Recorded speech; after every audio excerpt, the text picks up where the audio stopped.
Our Secretariat lists our output in these statistics.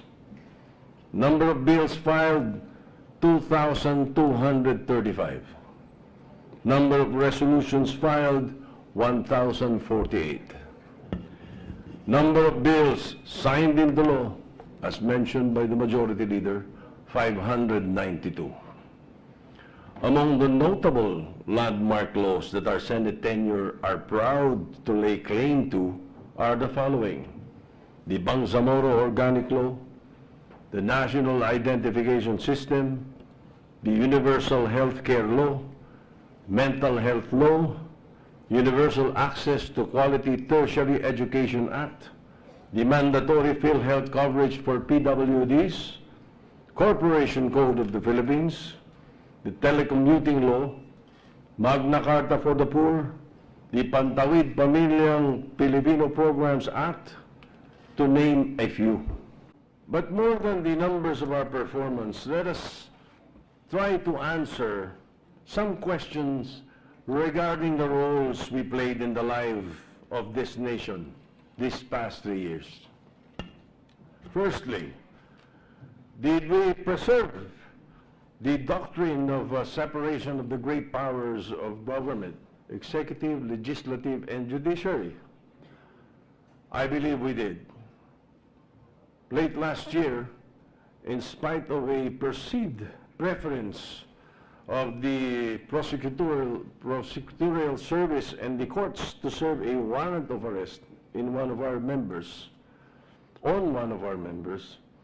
we took the view that the same may not be served while the subject of the said warrant was in our castle.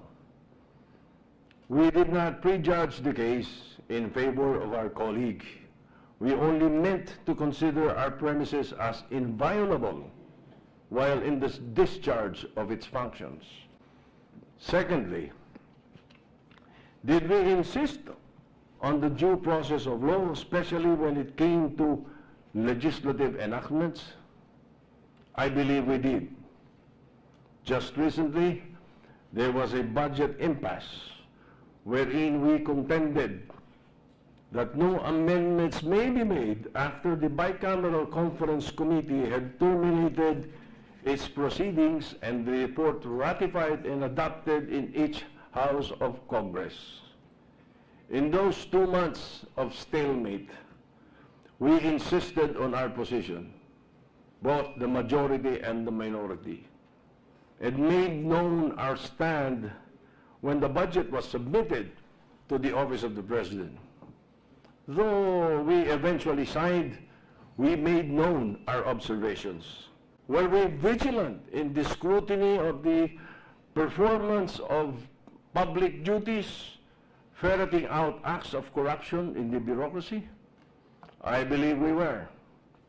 In the numerous hearings conducted by the committees concerned, Blue Ribbon and all, we were steadfast in the search and exposure of anomalies attendant to the performance of public functions.